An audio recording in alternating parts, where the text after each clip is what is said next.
Okay. All right, we're live. So we're going to learn today a phenomenal mimer. It's a very famous mimer. It's called Sihyeh Mishakela, Tafshin Yud Beis. The mimer, it's really a mimer that has everything in it. It has a Sai Haskola, Sai it's a Geschmack mimer, Sai it's a very heartfelt mimer. And the bottom line of the mimer is a foundation. It's fundamental to how a chassid of the Rebbe goes about his day and doing his work.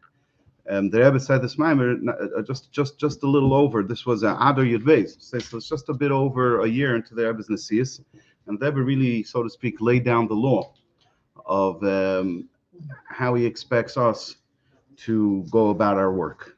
The Rebbe cried tremendously, many times during this mimer, and in fact, maybe for next mimer I'll find it. I'm going to look for it. There's a description of, I believe it was Moshe Gerari, who came from Tel Aviv, and after hearing this mimer, he became a complete mekusher to the Rebbe. He was from the older generation. It took him some time. And he came to New York, and he writes a very long letter about how this mimer pashut caused a complete iberkerenish by him. It just caused a complete change in him. Okay, so if I find it, I'll perhaps we'll read it before next year. But let's get started with the mimer. The beginning of the mimer is a shtickle haskoladik, but still geschmack. So the mimer is miyusad on the pasuk Sihyeh Mishakela v'akora ba'artzecha, that there won't be a woman who loses her child. How do you say it? No, when somebody loses her child, miscarriage. Yes, a woman will not miscarry v'akora, and there won't be a woman who's barren, a woman who can't give birth ba'artzecha in your land. And the pasuk continues, "As mispar yamecha amale, I will fill your life to the full number of days." In other words, you will have a full life. Okay. Hine tevas loy, in the word no, in the word lo yesh beis pirosim. There are two ways to explain the words lo yeh. One way is lashon tzivui v'lash, and then the second way is lashon havtacha. You can either say lo Sihyeh Mishakela, that I am commanding you. This is not the Pirush HaPashut. I'm commanding you that there should not be this idea of miscarriage, and there should not be this idea of being barren, of not being able to carry a child in the first place. And we'll get back to the Pirush in Primis Yanyon and what that means, that you can't have a Mishakela or an Akara. And then there's the second Pirush, which is the Pirush HaPashut, that it's a lashon havtacha. The Eibishter is promising you that there won't be a woman who loses her child, and there won't be a woman who cannot have children. So it's a lashon tzivu v'lashon havtacha. The k'meikin who b'mashayim Sihyeh Mishakela v'akara. So too, just like in general in loyi, there's two ways to look at it as a lashon tzivu and lashon havtacha. So too in this pasuk, when it says Sihyeh Mishakela v'akara, sheish was a beis pirosim lashon tzivu, a command. Estarnid zayin mishkein Mishakela v'akara. There's not allowed to be this concept of a mishakela, of a woman who loses her child, or an akaras, a woman who can't have children in the first place, a barren woman. She has the lashon havtacha, and then it's also a lashon of a promise, of a guarantee that there won't be any mishakela v'akara. And this Pirush HaPashut, that the Eibishter is promising us that there won't be a Mishakela and Akara, that's a continuation to the pasuk immediately preceding this pasuk, which says, and he should serve the Eibishter, and the Eibishter will bench your bread and your water, and the Eibishter says, I will take away any disease from amongst you. So then in the next pasuk he says, that there won't be a Mishakela and Akara. It's a continuation of the brachas or the haftachas of the Eibishter. And the Rebbe says that looking at these three concepts in the pasuk, we have the idea of bani chaya and mezayna. The bechlalos haftacha al gimel hanyanim, the bani chaya and mezayna, not only bani chaya and mezayna, but the pasuk also tells us revicha, that we will have success and blessing in children and in health and life, and in parnasa, in livelihood, in sustenance, and it will be an ifan of revicha, like we'll see in a moment. When the pasuk says that the Eibishter will bench your bread and your water, that's a promise from the Eibishter that we will have sustenance. And then it continues, I will remove disease from amongst you. and I will fill the number of your days. You will live a full life. That's a promise on for life. In other words, Sihyeh health, and Sihyeh life itself. And then Sihyeh Mishakela that there won't be a woman who loses her child, and there won't be a woman who cannot have children. That is the idea of children. And on each one of them, they doesn't only give a bracha and a haftacha, a promise that we will have them, but who meisif bracha sheyeh b'hatzlacha b'ribui u'b'haflaga b'yesir.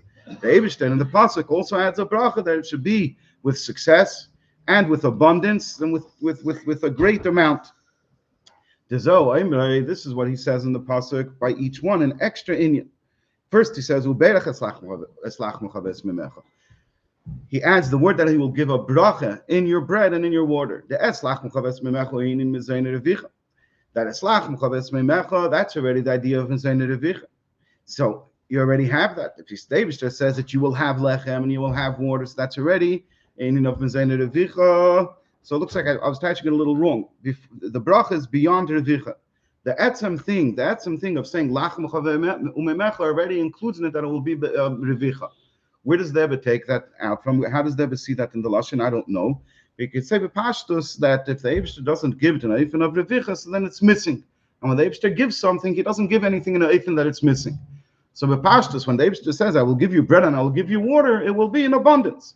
But on top of that, the Eibishter adds ubeirach. He will add even more than that. He will add bracha. It will be a huge amount. Ukmeikin being in the chayi, and so too in the haftacha for life that we find in these psukim that it says that I will remove disease from amongst you. So that it will be also another in addition to the fact that there won't be ill health. So it's beyond it. But this is already the lashon of the mamish. He had the haflaga b'yeser. So he's made because if somebody is healthy, the Eibishter removes all disease. So obviously he lives a full life to the full number of his days. When the Eibishter adds another inyan, so that's even more than that, or it's in an eifin of great success and great abundance. Ukmeikin being in the bani, and so too in the third element of the brachas of these two psukim. In the inyan of children, it says Sihyeh Mishakela v'akara.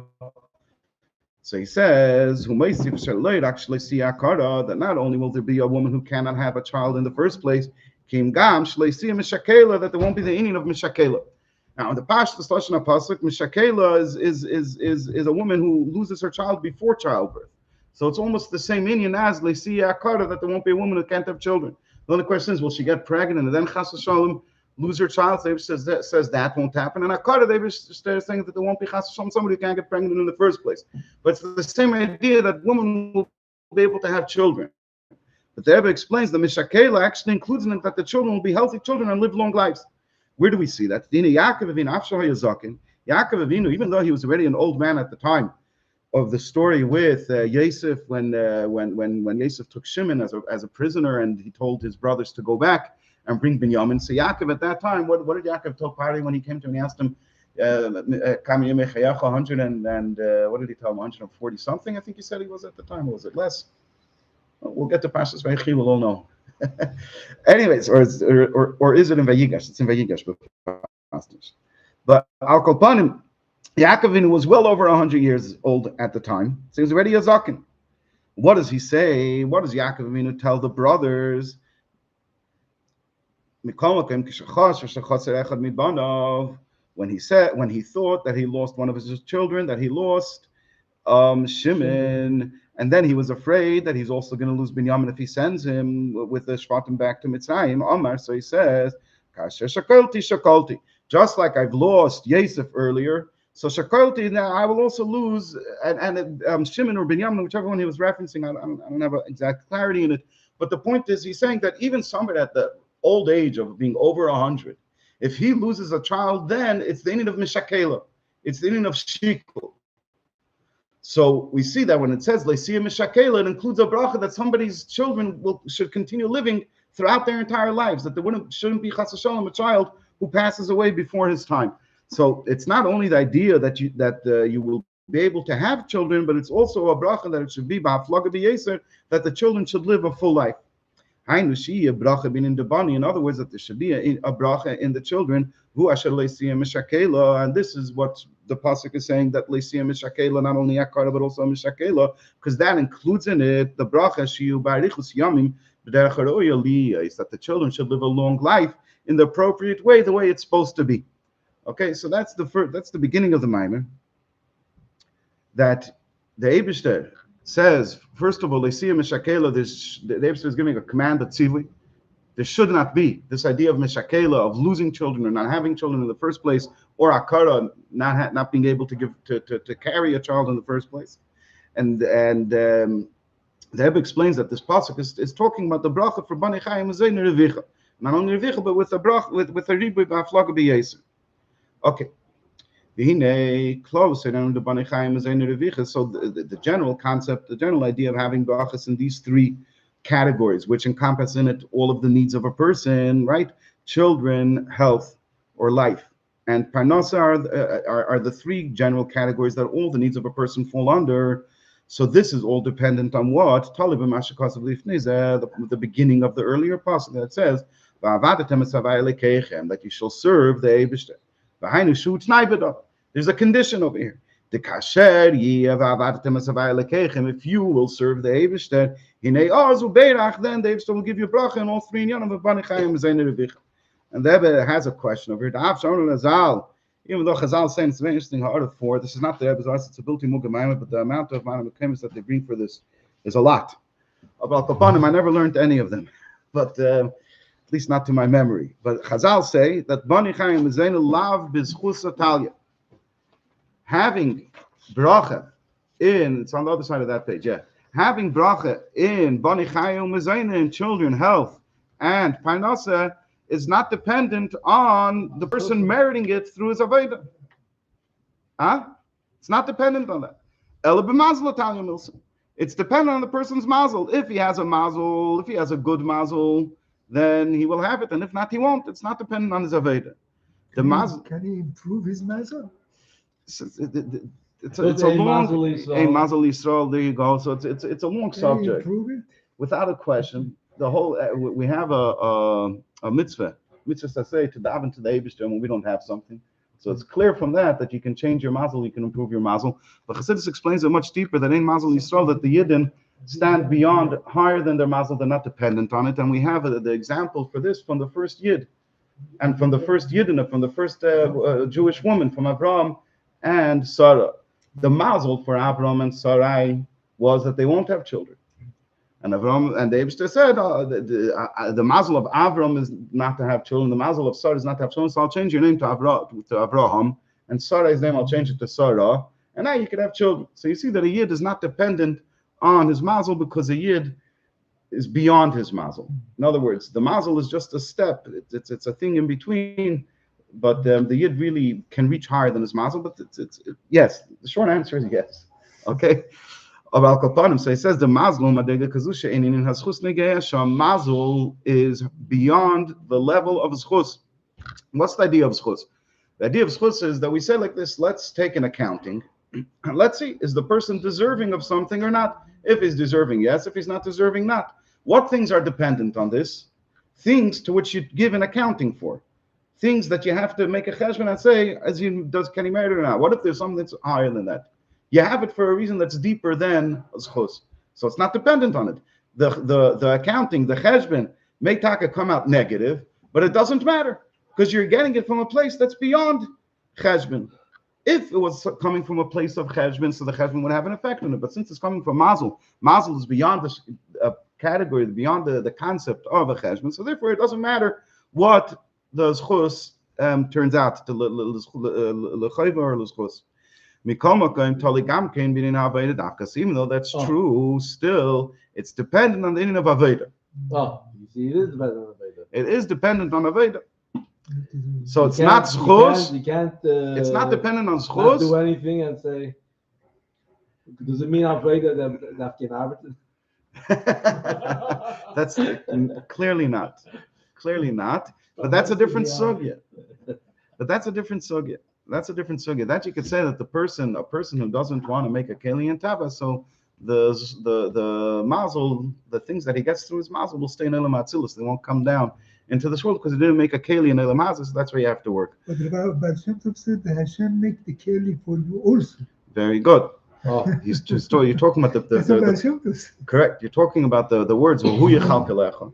That ordinarily a person is told that, I forgot the lashon. I believe it's based on a lashon pasuk also, that you have to do your work. You have to make a keli, and then the Eibishter gives bracha in the keli that you make.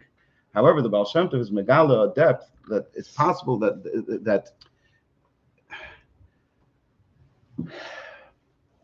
it's very connected with the whole Torah of the Baal Shem Tov. What was one of the main chidushim of the Baal Shem Tov? What was the difference in how Yidden, so to speak, perceived the Eibishter before the Baal Shem Tov and after the Baal Shem Tov? What did the Baal Shem Tov change, so to speak, in the muskul rishon, in the default way of thinking of a Yid? So the Baal Shem Tov was mechadish and achdus Hashem, the way achdus Hashem, the oneness of the Eibishter, extends all the way down into this world. In other words, before the time of the Baal Shem Tov, Taka, everybody believed and everybody knew that the Eibishter is the one who created the world. They also knew that the Eibishter is the one who is in control of the world.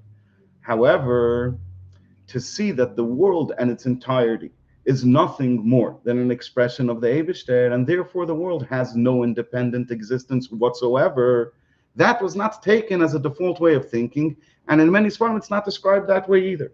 The Baal Shem Tov came and was mechadish, that the whole world has no existence. Even after it was created, the world is nothing more than an expression of the Eibishter. It's connected. It's very connected to Hashgacha Pratis. So talking about the Rechtzitz explains the fundamental concepts of what the Baal Shem Tov explains. So yes, it ties into it with Hashgacha Pratis because that's also connected to Achdus Hashem. So if you say that the Eibishter created the world and is in control of the world, but once you have a world, so the world is a separate thing, it's an existence on its own. So then if you have a keli, good. If you don't have a keli, you're up a creek.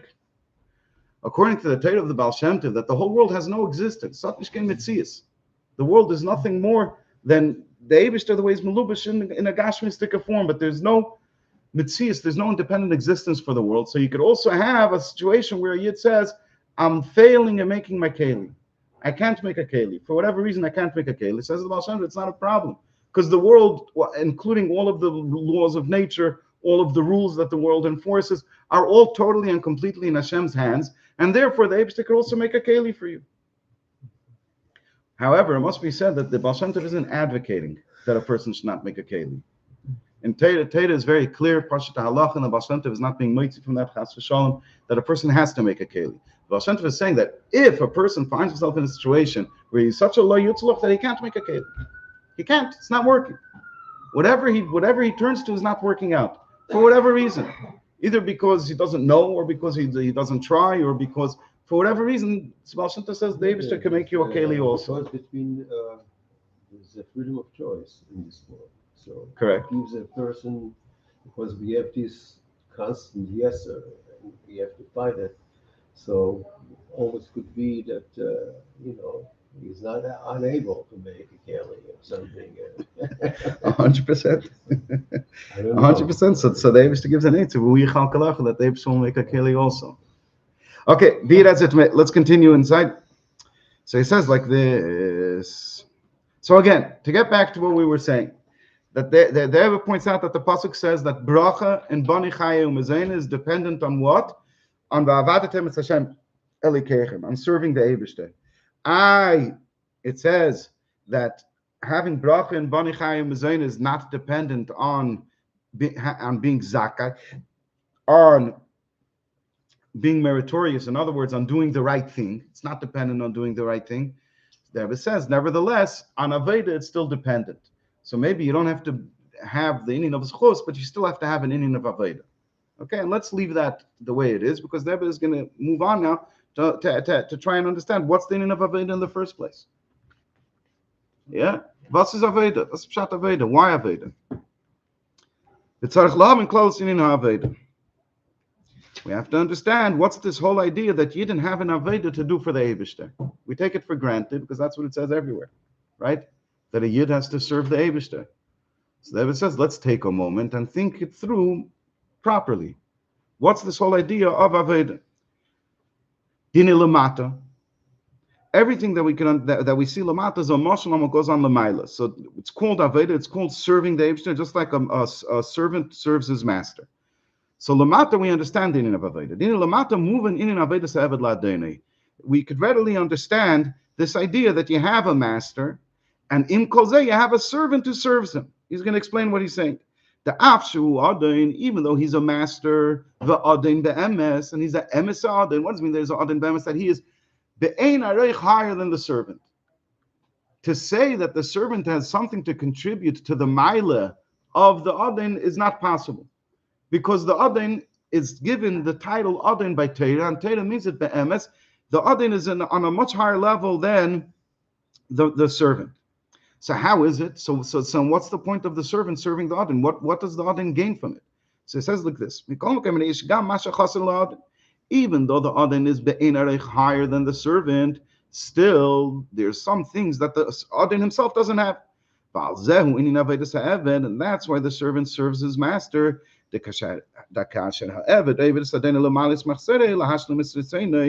the Eved serves the master in order to fill the things that the master doesn't have on his own, or to fulfill the ratzin of the Adin. That mentions over here two concepts: to be malas chasarim, to be mashal mizratzin. He's probably referencing different in Yonim. So through the Aved of the Eved, now the Adin has a shlemus. Over Meli a shlemus kam le'Eved ha'Eved. And b'derech memela, there's also a shlemus to the Eved who does his Aveda. So therefore we just described an entire world, an entire system. Yeah, you have an Adin and you have an Eved. The Adin is higher than the Eved, be'ein arech. Nevertheless, the Adin isn't a shalim. The Adin doesn't have everything. So even though the Eved is on a much lower level, nevertheless, the Eved has something that he can contribute to the Adin. And then what happens? Because the Eved contributed something to the Adin, so now the Eved himself also has an Ilui. Okay? You could I'll try to explain it with two different Rishalim. One of them I understand less, one of them I understand a little more. The one I understand less, but is more follows the line of the Maimer. Yeah? Let's say you have an Adin that you say is be'ein areich, greater than the Eved. So it's a bit of a trivial mashal. But let's take a Adin who in Chachmeh he's way beyond the Eved. You can't compare the Chachmeh and the midas of the master to his servant. The servant is a pashut mensch. He's even a grabe mensch, and the Adin is a edla durchgearbeitet and he's a very wise person. So in those things, Yitaka said there's no erech. The Adin is a master. The Eved has nothing to contribute to him. However, the Adin is missing something. The Adin doesn't have brute force. The keich of a guf he doesn't have. Now, because the Adin doesn't have the keich of a guf, you're going to say, so the Eved epis has an erech to the Adin. B'chlal not. But the fact that the Adin doesn't have a strong body, he's not strong physically, is a chesaron in the Adin, that because of that, there are certain things for which you need to be strong. You have to work the field. You have to be strong and to grind the wheat, to prepare the food. You have to be strong. You need physical strength. So comes the Eved, who even though he has physical strength, is still bein erech to the Adin. Not just that now he has an erech to the Adin. He's bein erech lower than the Adin. But he has something that the Adin doesn't have. And he does this work. He does the physical work for the Adin. And now the Adin has the food that he needs. So he gave the Adin a shleimus, and he was memalech chesaron that he didn't have. Now that the Eved was able to add something to the Adin, so now the Eved also gets the Ilui, not the Ilui of the Adin, but he has a shleimus within himself. Okay, does that make sense? Yeah? Kind of. A more classical mashal, and this is a mashal that's actually from Chassidus, not one that as other Eisgehalten or the Nicht Eisgehalten. So in Chassidus, it's explained in a different concept. In the Milo of the Reish, the classical thing, that the Reish is higher than the Regel. However, the Reish doesn't have a Shemus without the Regel, because the Reish can't do the things that he wants to do without the feet taking him there. The feet, even though they remain lower than the Reish, but nevertheless, because they take the head to where it wants to be, so now the head has a Shlemus. And because the feet are the ones who brought the head to its shlemus, so now the feet also have an ilui. Okay, that's a nice gehalten mashal. Only it's not exactly talking about an eved and an adin. So we tried both ways. But al kolpanim, be it as it may, we understand what the meaning of aveda in this world is. The meaning of aveda in this world is that the master needs the servant, and when the servant serves the master, the servant goes up a level. He has his own shlemus. That's the meaning of aveda in this world. However, let's try to see if we can understand this same system, this same mechanics, l'mayla by the Eibishter. When it comes to the Eibishter, the shleimus of the kula, the Eibishter is the shleimus of everything. There's absolutely nothing missing. It's not only that he's beinarich higher than us; he has no chesaron whatsoever. We can't add anything. And since he's not missing anything, we can't add anything to him. So in a movement, how could you say the idea of aveda? Yeah. Actually, just take a moment.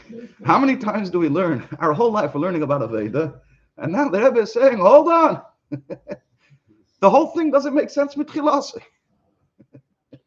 It's a tainug. It's a ratzon. It's not. He needs us to do things. He decided that he has a taiva to have a world, and we should do certain things for him here. Okay, absolutely. Lamazan. But the standard thing of aveda makes no sense. That you understand? I agree. Okay. That's why I don't work. That's why you don't work. Why should we work? We shouldn't work. There's no. This is the. Aveda Samitzis. This is. If a communist would hear this, he would lose his mind. No, he's whatever. Anyways, right? What was the flag of the USSR? It was the hammer and the sickle. Yeah, work, arbeit.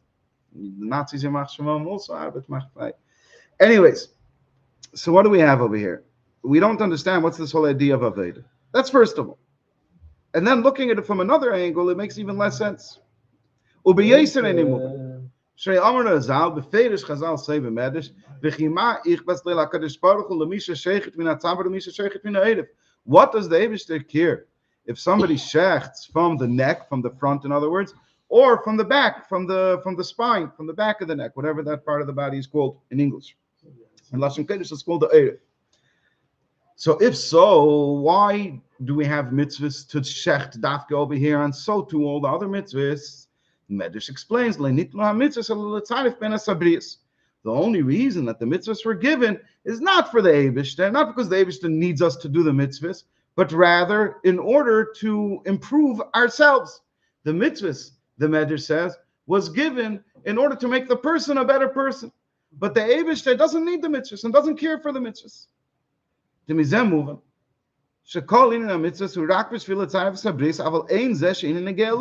From this medrash would have you understand that the whole idea of mitzvahs is only to elevate people, but it's not negeya. The mitzvahs are not negeya to the Eibishter at all. And in support of this medrash, that the fulfillment of mitzvahs in general is not negeya to the Eibishter. He doesn't care. It doesn't affect him. Everybody knows from the mitzvah. Yeah. If a person will sin, what will you affect in him? And if your sins are many, what will you do to him? If you are righteous, what can you give him? So we see clearly from the pasuk, what a person does with his mitzvahs, or the hepech of the mitzvahs, it's not negeya. Doesn't. But hold on. Why is the inyan of Aveda? And clearly there's an inyan of Aveda. How do we know there's an inyan of Aveda? Amen. In our pasuk he says, and so too many other places, the Eibishter does demand that we should serve him. So from the Medrash, which is supported by other psukim, it says that mitzvahs is not about serving the Eibishter. Mitzvahs is about elevating the person, making the person better. But then we have other psukim, including our pasuk, that you have to serve the Eibishter. So what's the story over here?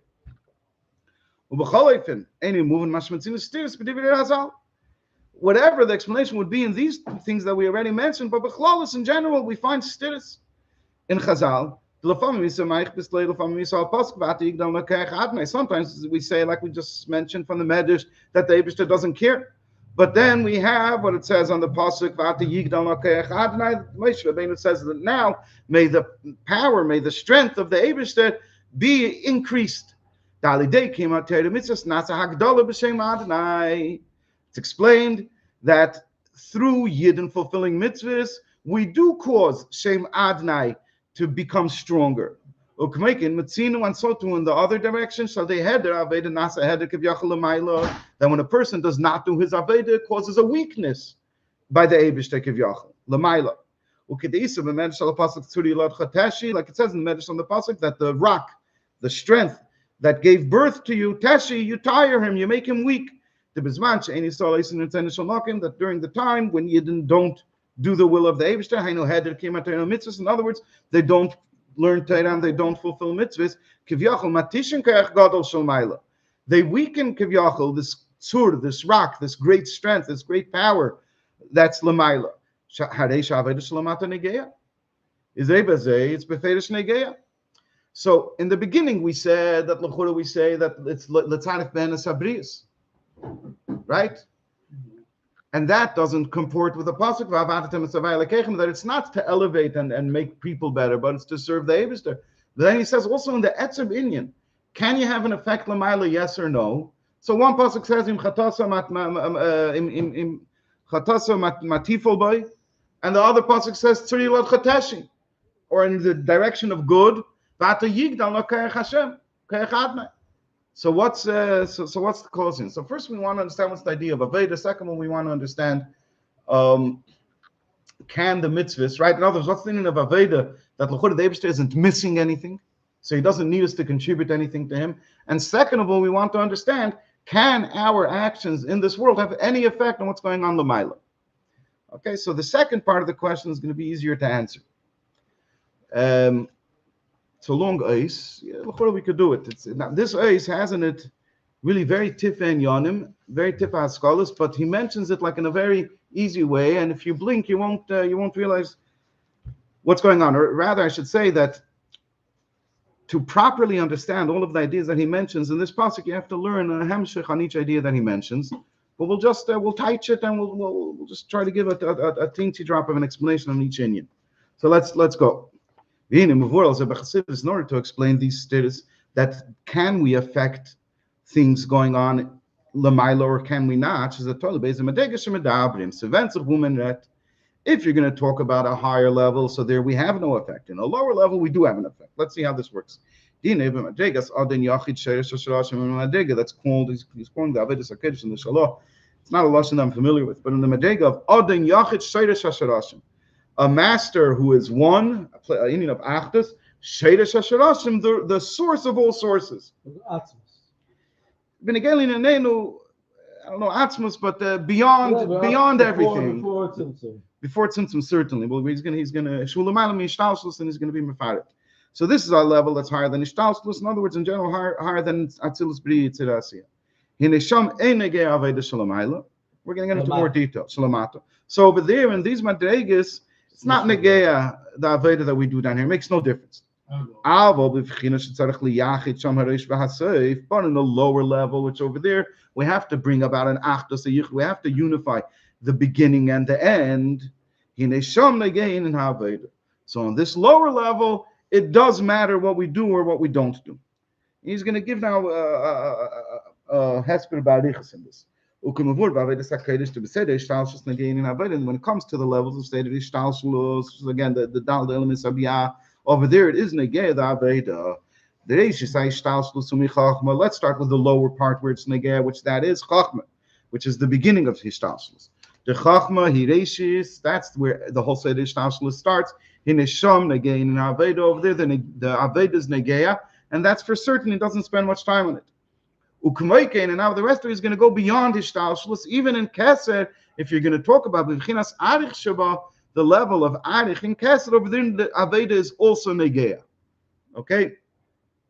I'll give a short Hakdama based on Ayin Beis, based on the beginning of Ayin Beis. hopefully we'll give a little context to help understand the Hemshech.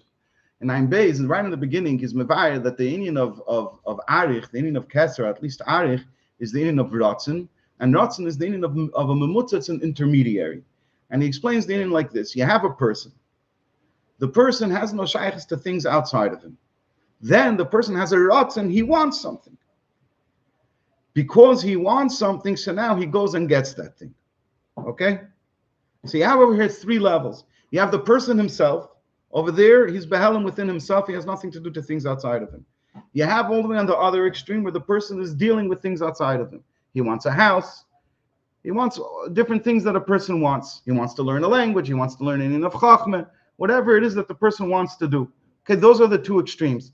In the middle, you have ratzin, which he calls over there kasser, but Pashtus, I think over there says clearly he's talking about arich.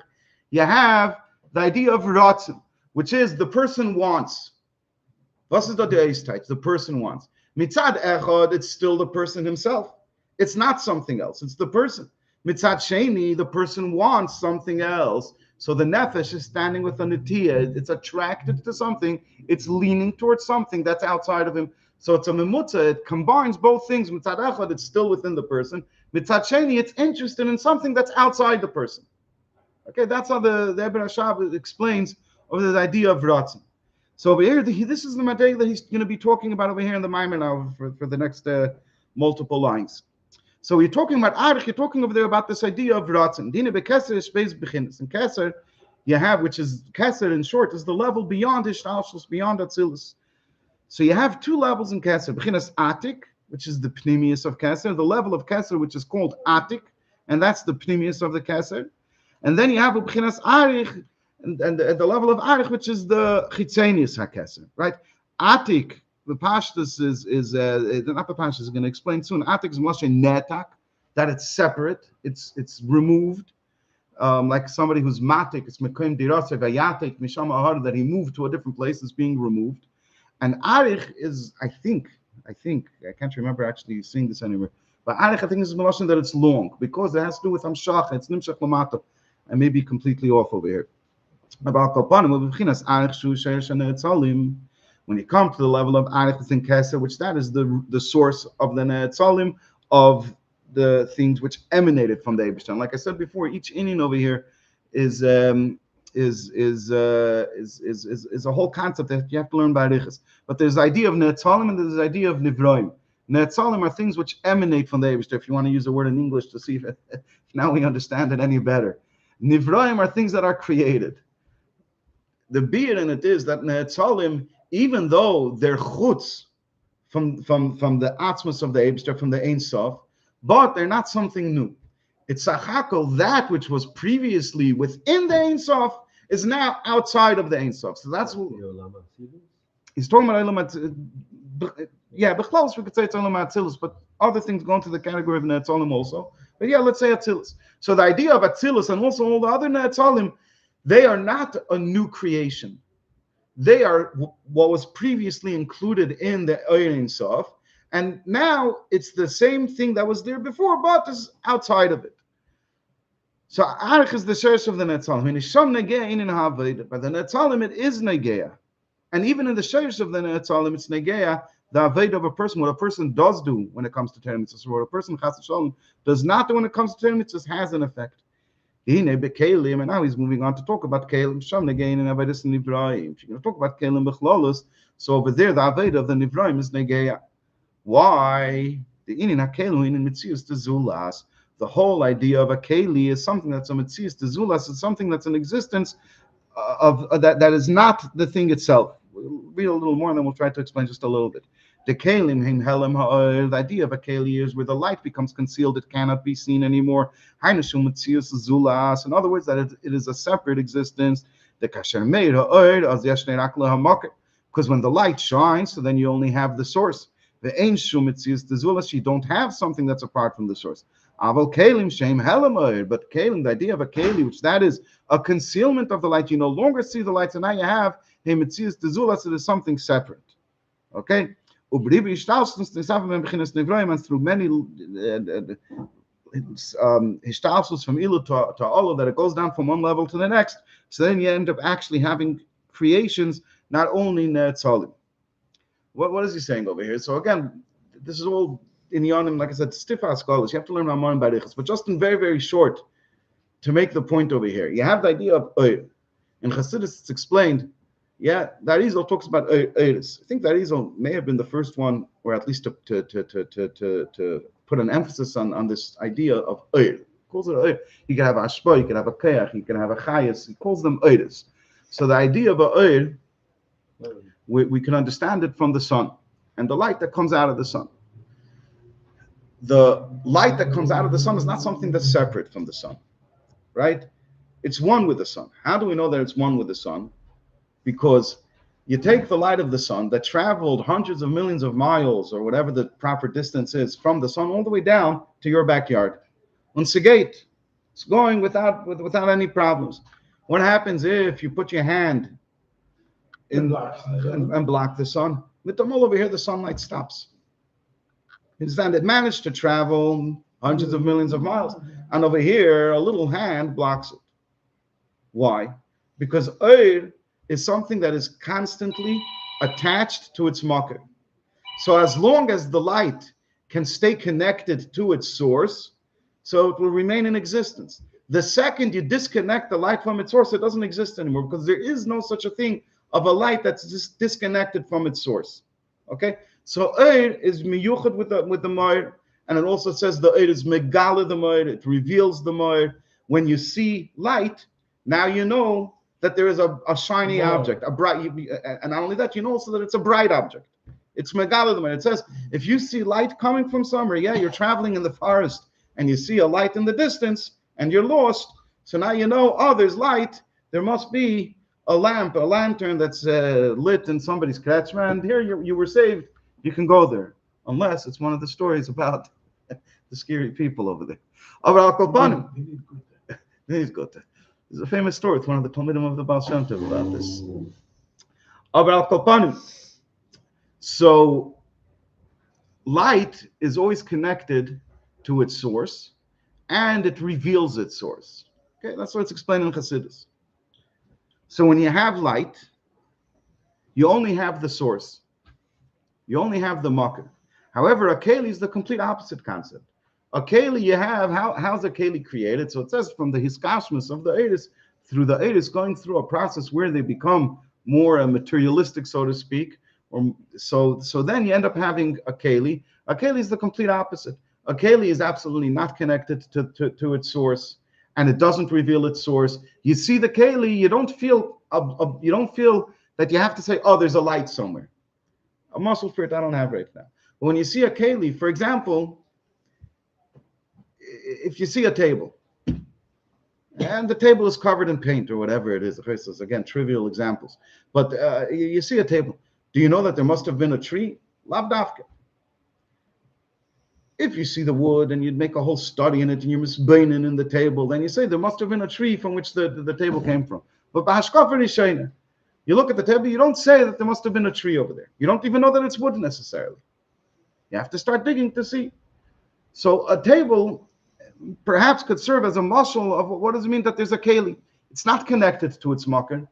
It's been long ago chopped off from its makar. It doesn't see its tree. Right? Remember we said the light has to be constantly connected to the sun. You put your hand in the middle, it stops. A piece of furniture that's made from a tree, the tree is long gone, hundreds of years ago gone, and the table is still here. And you look at the table, you don't see the tree. You see something else, you see a table. When you look at the light, you know, even if you see that it's made out of wood, you see a tree when you look at a table. You don't see a tree. If you're misbeinin, then you understand, since this is wood, so it must have been once a tree. But the form of a tree, and a tree that it grows, and that it has branches and leaves and fruits in some cases, you see that from looking at the table? You see none of it, which is completely not like the Oir. You look at the Oir, you see it's bright, it shines, so you know that its makar is a shiny thing, is a lichtige zach. So kelim are already something that are separate from their source. So since kelim are separate from their source, so then if you take the kelim of the netzalim, but through a seder of ishtalshlus, you end up having completely new creations, something that we give the title of a nivra, Abri yesh me'ayin, because it's nothing like the ayin from which it came from. Let's continue, and we'll see what he wants to do with this. And since the kalim are something that are separate from their source, the and in the end of the day, even though we're talking about very high kalim, we're talking about the kalim of the Netzalim. Still, in the end of the day, from kalim, you can have, after a long process of ishtalshlus, you can have actual creations. So therefore, when it comes to the kalim, it is negeya. We can have an effect on the kalim through our aveda.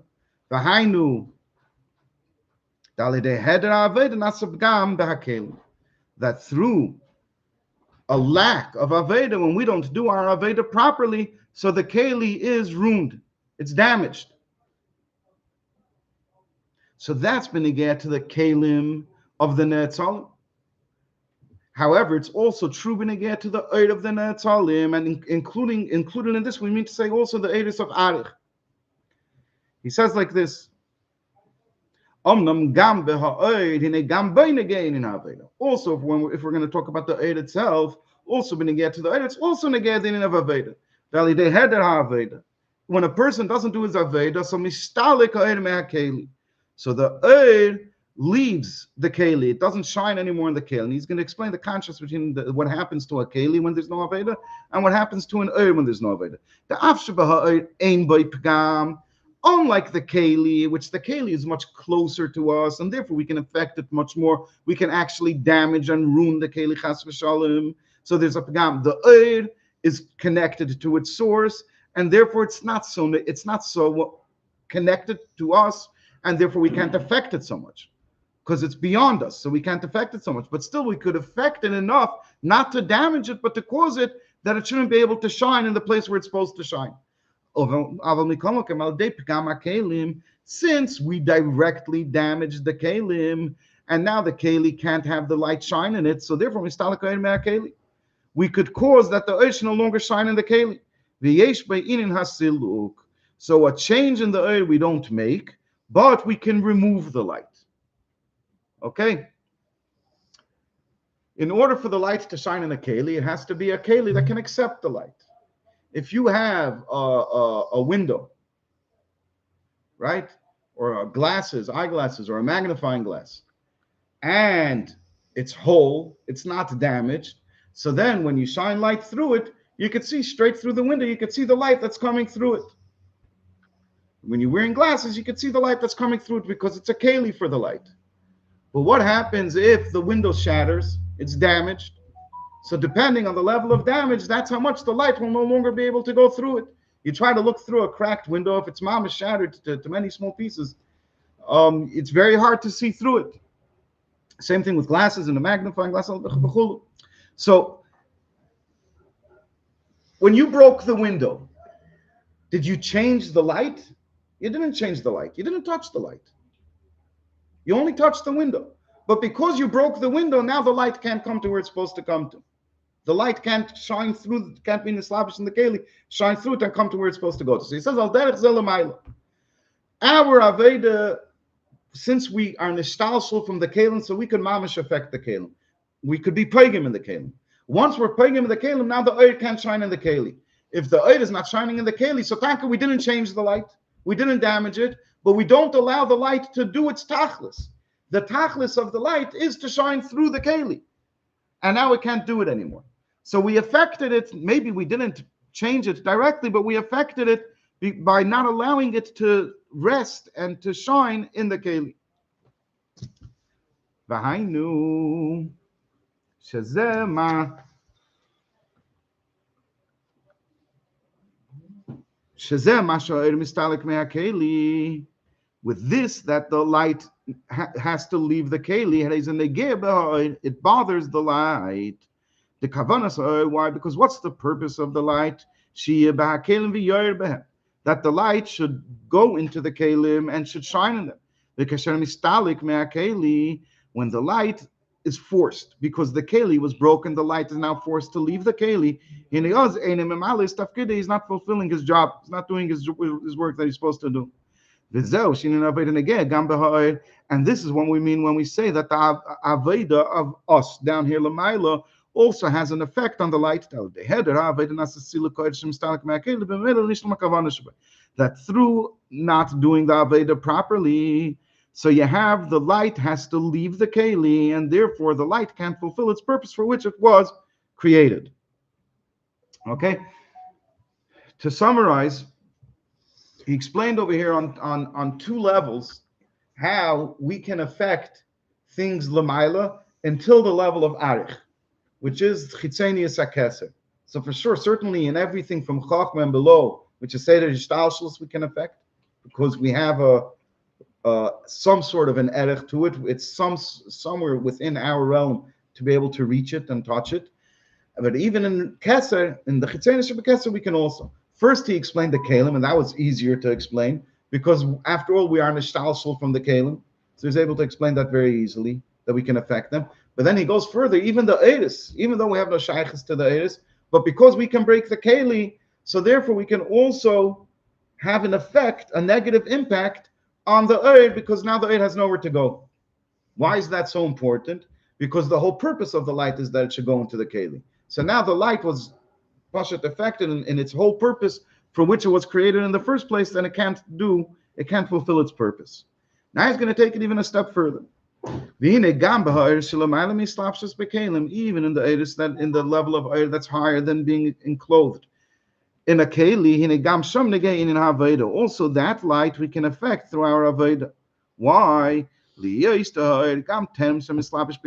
before the eris mislapish kelim, who shadish alkopanim loyram mislapish alkopanim, it's a shadish, it's a source for the light that's going to be enclosed in a keli. Therefore, also to this level of light, the in of aveda is negeah. In other words, to the level of light that has to be established in a keli, we can understand how we can affect it through our aveda, or chas v'shalom lack of aveda. Because when we don't do our aveda, that light can shine in the keli. Make sense? Okay. However, even in the level of light that doesn't shine in the keli, that's not supposed to shine in a keli, we could also have an effect. Why? Because that level of light is a shadish, it's a source for the light that's supposed to be mislabish in a keli. And therefore, the fact that the light that comes from it can't fulfill its purpose has an impact on it also. Okay, like I said, this all requires arichas. You have to learn pages upon pages to properly get a good grasp and a good understanding where we understand somewhat what he's talking about. But close in general, that's the idea over here. The tzad hashava of all the biurim is over here, that's something that is within your level, something that you have some relationship with, you can have an effect on it. The kalim you have a direct relationship with. The eris you have an indirect relationship with, or closeness to it, a erech to it in the lashon of Chassidus. And the shadish of the eir, you have not only that it's indirect, it's even one step removed, but you could still have a connection to it, because the thing that you're having an indirect effect on, that thing has a relationship with the shadish of the keli. So therefore you affect that also. You understand? Okay. One of them you affect directly. The other one you affect indirectly. The highest level you don't affect it, not directly and not indirectly. But because you affected indirectly something that it has a connection to, so now it gets affected by that thing that you affected. It's like a domino effect. To use a silly example for the deepest concepts, but it's like when it gets affected indirectly, what helps it to get affected indirectly? Because this thing that was affected indirectly has a erech and has a closeness to its source. So because it was not damaged, but because it was affected, its source is affected also. Because it's close enough to its source. If it's the source of the thing, then it's close enough to it to be able to affect it. Okay? So you have direct, indirect, and a domino effect, if you want to trivialize it in the mamish. Okay.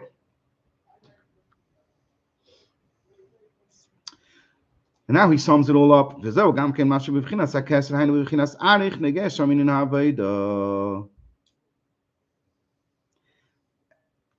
I think I'm gonna have to get back to this. I'm gonna have to ask somebody, but I think I completely mixed up concepts up until this point. Just reading it now, it just occurred to me.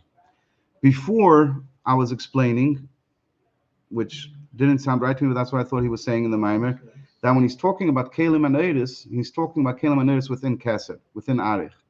It was something that I didn't see before. Yeah, it was something that I didn't see before, but I thought that's what he was saying. But he's talking not. The Pashtus he's not. The whole idea of Eidis and Kalim is in Atzilus. In Keser, you don't use There's no Asius. Eidus and Kalim. You don't. I know that. I thought that's what he was saying, but it was wrong. 99% it was wrong. 100% it was wrong. When he was talking about Kalim, he was talking about Kalim of Atzilus. When he was talking about Eidis, he was talking about Eidis of Atzilus. When he's talking about the Shadish of the Eid, that's when he was talking about Arich. No, just Arich. That's when he was talking about Arich. So again, we can directly affect, not to say it properly, be ashamed that we can't go back to before, but hopefully if anybody watches the last 15 minutes, they'll come to this part and see the correction. We can directly affect the Kalim of Atzilus. Because we can directly affect the Kalim of Atzilus, therefore we can cause the Eidis of Atzilus that they should not be able to shine in the Kalim. And therefore now the Eidis of Atzilus can't fulfill their purpose, which is to shine in the Kalim of Atzilus. Since we affected the Eidis of Atzilus, so we now affect the source of the Eidis of Atzilus, which is what? Arich. We affect that also. And we see that clearly in this line over here. Now that we understood, now that the Rebbe just finished saying just before, that since, I'm going to go back a line, it's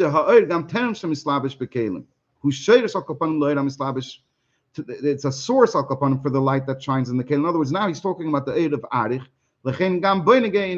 Therefore, even in the Eid of Arich, which is higher than being Slavish and Kalim, the Eid of Aved is Negeah. And this is what we mean when we say that also in Keser, Hainu b'Bchinas Arich, Negeah Sham Inin Ha'aveda. Why? Since Arich is a shadish for the Ne'etzalim that come from it. Since Arich is a shadish for the Ne'etzalim, which like we've just finished explaining to the Ne'etzalim, the Aveda is Negeah either directly or indirectly. Lachen gam boy b'Bchinas Arich, in the source of the Eidis, Negeah Sham Binin Ha'aveda, over there is Negeah Dinin of Aveda, because if we could affect something that came out of Arich, it affects Arich by proxy.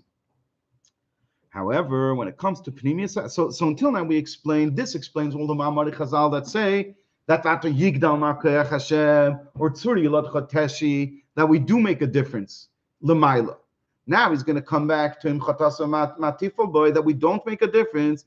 Omnam b'Bchinas Atik, if we're going to go to the Pnimius Hakasa, to the level of Atik, which the lashon of the Avedas Hakedesh, I think it was. He says, Shehu B'chinas Adin Yachid Sheiresh Hasharashim, which this is the level of Adin Yachid and the Sheiresh Hasharashim. He's going to explain soon in a minute. Don't mistake Sheiresh Hasharashim to mean that it's a source. This whole level of Adin Yachid Sheiresh Hasharashim is beyond being a Sheiresh for the Ne'etzalim, unlike Adik, which is the Sheiresh for the Ne'etzalim. Going back to the marshal of Deber Hashab, Ratzin is a Sheiresh for the things that come after Ratzin. Since it's the middleman, why did the person go and learn the language? Because he wanted to learn the language, or because he wanted to have the house. So that's why he went and got himself a house. So the Ratzin is a shadish for that. But Atik is beyond that. And this is the diuk and the meaning of Sherish Hasharashim. It's not a source for the Netzalim. That's A. I'm going to say this quickly, the brackets. But the truth is that even Sherish Hasharashim, you can't, it's not even Sherish Hasharashim actually. So Sherish Netzalim, it's certainly not, because it's called Sherish Hasharashim. But it's not even Sherish Hasharashim.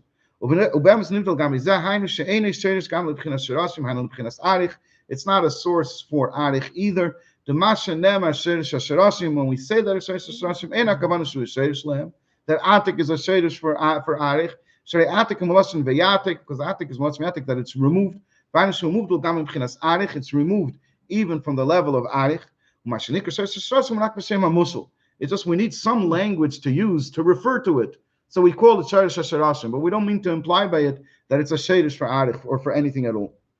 So in Nesham in Atik, ein in again in Haveda. So over there, Aveda is not Negeya, that if you're going to sin, what can you affect in him? And if your sins will be many, what will that do to him? And so to on the other side, in Tzedakah, if you will be righteous, what will you give to him? Just because we cannot stop over here, we will learn the next line also. So we started off saying that you can have a Hadam in that.